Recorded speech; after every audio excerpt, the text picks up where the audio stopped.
सभी लड़कियों को यह ध्यान रखने की जरूरत कि कभी भी आप लोगों ने गंदे रिलेशनशिप्स या बॉयफ्रेंड गर्लफ्रेंड के चक्करों में नहीं पड़ना है। जिन जिन भी लड़कियों ने माँ बाप के हाथ को छोड़कर कल मिले अनजान लड़के को चुना, वो अपने घर से दूर हो गई, अपने पेरेंट्स से दूर हो गई, अपने समाज से दूर हो गई, उसके हाथ से किताबें छूट गई, उसके हाथ से उसकी इज्जत छूट गई, उसके हाथ से उसके पेरेंट्स की इज्जत छूट गई। आज आप सबको पेरेंट्स ने यहाँ पर इतने छोटे गाँव में होते हुए भी स्कूल्स में पढ़ने के लिए भेजा है। आप सबके ऊपर जो यूनिफॉर्म्स है, ये यूनिफॉर्म सिर्फ आपको इसलिए दिखाने के लिए नहीं कि आप स्कूल में पढ़ने आती हो, ये यूनिफॉर्म आपके ऊपर एक बहुत बड़ी जिम्मेवारी है। जो हजारों साल की लड़ाई आपने लड़ी आजादी पाने के लिए, अपनी पढ़ाई पाने के लिए कि नहीं हम लड़कियों को भी बाहर जाकर पढ़ने की आजादी मिलनी चाहिए, ये हजारों साल की मेहनत है सावित्रीबाई फुले की, लक्ष्मीबाई की, जिनकी वजह से आप स्कूल में पहुंच रही हो। लेकिन आज लड़कियों ने इस यूनिफॉर्म को भी दागदार कर दिया। आज एक छोटी बच्ची भी पढ़ रही है रिलेशनशिप्स गर्लफ्रेंड बॉयफ्रेंड के चक्कर में, क्योंकि आपको बहकाया मीडिया ने, सोशल मीडिया ने, और आपको फ्रीडम का गलत मतलब समझाया।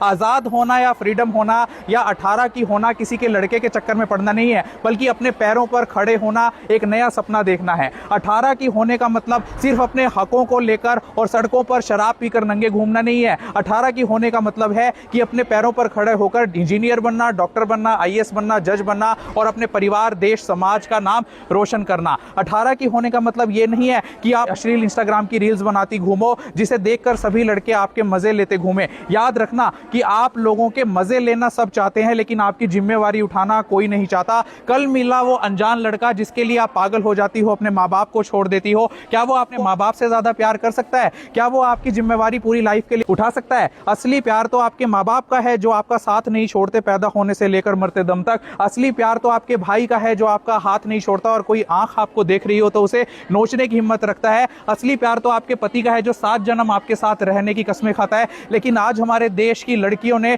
अपने भविष्य को खुद अंधकार में धकेल लिया है रिलेशनशिप्स के चक्करों में पड़कर। कम उम्र से ही ये क्या ड्रामा चल रहा है हमारी सोसाइटी में गर्लफ्रेंड बॉयफ्रेंड का। आपको ये जानना चाहिए कि इस समय आपकी पढ़ने और बढ़ने की उम्र है। जब सरकार ने ही आपकी शादी की उम्र 18 फिक्स कर रखी है, तो क्या जल्दी है आपको सब कुछ कर लेने की? जो लड़कियां ये कहती हैं कि ये तो हार्मोनल होता है, अट्रैक्शन होना लाजमी है, लेकिन आप लोग समाज में भी रहते हो। आप सिर्फ एक जानवर नहीं हो कि जो हार्मोन्स के बहाव में आकर अट्रैक्शन, लस्ट और अटैचमेंट और प्यार के चक्कर में पड़ जाओ। आप लोगों को अपनी जिम्मेवारियां समझने की भी जरूरत है। आप लोगों के ऊपर समाज की भी जिम्मेवारी है। अगर सिर्फ हम अपने हार्मोन्स के बहाव में बह जाएंगे, इस समय अपनी किताबों और अपने करियर पे ना ध्यान देकर किसी रिलेशनशिप के चक्कर में पड़ जाएंगे, तो समझ लेना कि हम समाज से दूर होते चले जाएंगे। हमारी लाइफ जानवरों वाली ही रह जाएगी। देख लेना क्या मिला उन लड़कियों को जो आज अपने बाप का हाथ छोड़कर घर से भाग गई। वो 2 साल बाद, 3 साल बाद पछताती ही है कि जिस एज में मुझे सही फैसला लेना चाहिए था, जिस एज में मुझे पेरेंट्स की बात मानकर कुछ बनना चाहिए था, आज मैं सिर्फ एक घर की नौकरानी बनकर रह गई। वो भी उस लड़के के घर की नौकरानी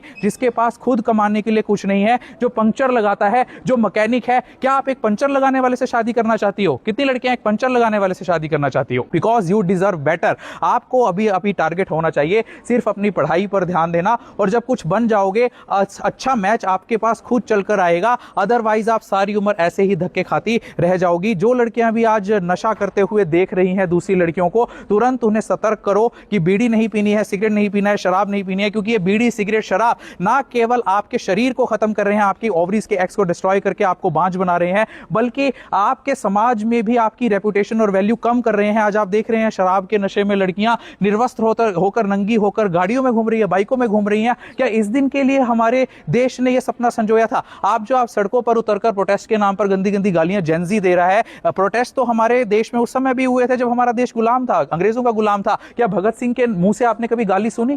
क्या लक्ष्मीबाई के मुंह से आपने कभी गाली सुनी? क्या सावित्रीबाई फुले के मुंह से आपने कभी गाली सुनी? तो आज ही छोड़ दो उन मां बहन बेटियों को गालियां देना, उनकी गालियां देना। जिस देश में बेटी बचाओ बेटी पढ़ाओ के नारे लगते हो, अगर उसी देश का छोटा बच्चा से लेकर बड़ा बुजुर्ग मां बहन और बेटी के नाम पर गालियां दे रहा है, तो धिकार है ऐसे नारे पर, और धिकार है उस बेटी, मां और बहन के सम्मान पर जिसकी झूठी कस्में हम रोज खाते हैं। रक्षाबंधन के नाम पर जिसकी हम राखी अपनी कलाई पर बंधवाते हैं, अगर हमें वही बहन, मां और बेटी की गालियां रोज देनी है, हर रोज देनी है, चाहे एक छोटा बच्चा हो या टीवी पर डिबेट पर बैठा हुआ एक नेता हो। छोड़ दो आज सभी उन मोबाइल फोनों को जो तुम्हें गंदी आदतें सिखा रही हैं, उन सभी फिल्मों को जो तुम्हें गालियां सिखा रही हैं, जो अपने पेरेंट्स की डिसरिस्पेक्ट करना सिखा रही हैं, और साथ में तुम्हें इस बात का बढ़ावा दे रही है कि असली फ्रीडम आपकी कम कपड़े पहनने में है। असली फ्रीडम आपकी कम कपड़े पहनने में नहीं है। असली फ्रीडम गर्भ निरोधक गोलियां खाने में नहीं है। असली फ्रीडम किसी लड़के के साथ भाग जाना नहीं है या सड़क पर नंगा होना नहीं है। असली फ्रीडम है अपने हकों को जानना, अपने हाथों की किताबों को थाम सामना और कुछ बनकर दिखाना,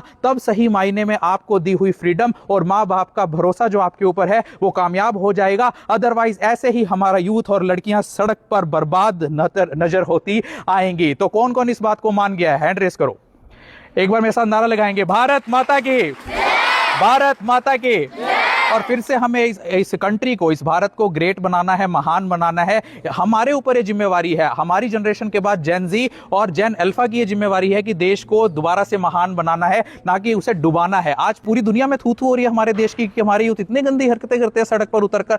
सभी लोग, पूरे देश की दुनिया के लोग हमारे मजे ले रहे हैं। हमें मजे का सेंटर ऑफ अट्रैक्शन नहीं बनना है। हमें ये दिखाना है पूरे दुनिया को कि भारत के लड़के और भारत की लड़कियां भी वो कर सकती हैं जो उनके देश के लड़के और लड़कियां कर रही हैं। आज दूसरे देश के लोग तो आर्टिफिशियल इंटेलिजेंस डेवलप कर रहे हैं, उनके देश के बच्चे एआई सीख रहे हैं, और आप क्या सीख रहे हो? रिलेशनशिप। आप क्या सीख रहे हो? इंस्टाग्राम पर अश्लील रीलें बनाना। इतना बुरा हाल तो दूसरे देशों में भी नहीं है। जरा देखो, जरा ऑस्ट्रेलिया में बैन हो गया 16 साल से कम बच्चों के लिए सोशल मीडिया यूज करना। अमेरिका के बच्चे भी इतना गंद नहीं फैला रहे। तो वेस्टर्नाइज्ड कल्चर भी नहीं है ये तो जो आप अपना रहे हो। जो लोग कहते हैं ना कि हमने तो अमेरिका का कल्चर अपना रखा है, अमेरिका का कल्चर यहां आ गया, वहां भी इतना बुरा कल्चर नहीं है। तो देश का यूथ अभी भी सुधर जाओ, संभल जाओ, वरना ये दोगलेपन और रंगेपन की सुनामी हमारे परिवार को, हमारे समाज को और हमारे देश को डुबाती हुई चली जाएगी। बहुत बहुत शुक्रिया आपके स्कूल मैनेजमेंट का।